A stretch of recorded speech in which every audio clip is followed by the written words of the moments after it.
বন্ধুরা, যে কোনো সময়ে উল্টে যাবে পৃথিবীর চৌম্বক মেরু, আর মেরু উল্টে গেলে উল্টে যাবে দ্বিকক্ষ, ফলে সূর্য উঠবে পশ্চিম দিকে। অনেক বছর ধরে এমন সংকেত দিয়ে আসছেন গবেষকরা। পৃথিবীর চৌম্বক মেরু উল্টে যায় তাহলে কি হবে? তখন কি মানব জাতি টিকে থাকতে পারবে? পৃথিবীর চৌম্বক মেরু কিভাবে উল্টে যাবে বা উল্টে গেলে আমাদের কি ক্ষতি হবে তা বুঝার আগে আমাদের বুঝতে হবে চৌম্বক ক্ষেত্রটি কি আর কিভাবে কাজ করে। আমাদের পড়ানো হয়েছে পৃথিবীর চারদিকে এক অদৃশ্য চৌম্বক ক্ষেত্র আছে। মূলত পৃথিবীর কেন্দ্র গলিত লোহার ঘূর্ণনের জন্যই সৃষ্টি হয়। এই চৌম্বক ক্ষেত্র সূর্য থেকে আসা চার্জ কণাগুলোকে দূরে ঠেলে দেয়, যার ফলে উত্তর ও দক্ষিণ মেরুর আকাশে আমরা প্রায় অরোরা দেখতে পাই।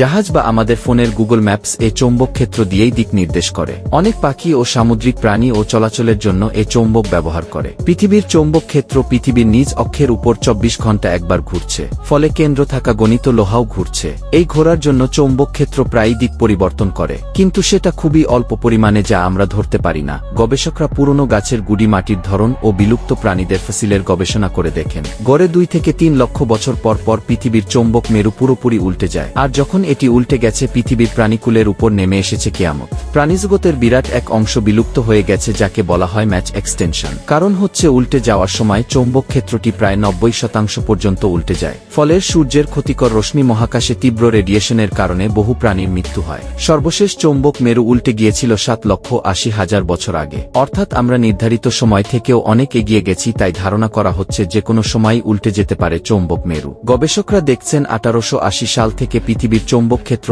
অস্বাভাবিক হারে দুর্বল হয়ে গেছে। এমনকি সাউথ আটলান্টিক অ্যানোমালি অঞ্চলের উপর তা একেবারেই অকেজো বললেই চলে। আর এই অঞ্চল পৃথিবীর 5 ভাগের 1 ভাগ জুড়ে অবস্থান করছে। চৌম্বক মেরু উল্টে গেলে এর ফলে বর্তমানে আমরা যে দিককে উত্তর দিক বলছি তা হবে দক্ষিণ, আর পূর্ব হবে পশ্চিম। এছাড়াও যদি মেরু উল্টে যায় তাহলে চৌম্বক ক্ষেত্র দুর্বল হয়ে যাবে, ফলে মানুষের মধ্যে দেখা দিবে বিভিন্ন ধরনের ক্যান্সারের প্রকোপ, যা বিশ্বব্যাপী মহামারীর আকার ধারণ করবে। এছাড়াও এই ঘটনা ফলে বড় বড় ভূমিকম্প, ভূমিধস ও অগ্ন্যুৎপাত ঘটাতে পারে, অর্থাৎ মানবজাতির বিলুপ্তি অনেকটা নিশ্চিত। এর ফলে আমাদের ব্যবহৃত বৈদ্যুতিক যন্ত্রের সার্কিট, বিদ্যুৎ গ্রিড এগুলোও উড়ে যাবে। তাছাড়া তখন স্যাটেলাইট, মোবাইল, ইন্টারনেট কিছুই কাজ করবে না। মানবজাতির ধ্বংসের আগে চলে যাবে প্রাচীন যুগের মতো এক অন্ধকার যুগে। আর তখন সূর্য পশ্চিম দিকে উঠবে। তবে কিভাবে চৌম্বক মেরু উল্টে যাবে বা উল্টে গেলে কি হবে তার নির্ণয় করা গেলেও এর সমাধান এখনো দিতে পারেনি গবেষকরা। তবে অনেক আলেমের মতে এটা হয়তো হাদিসে বর্ণিত কিয়ামতের আগে পশ্চিমে সূর্য ওঠার কথাই নির্দেশ করছে। তো বন্ধুরা, এই ছিল আমাদের আজকের ভিডিও।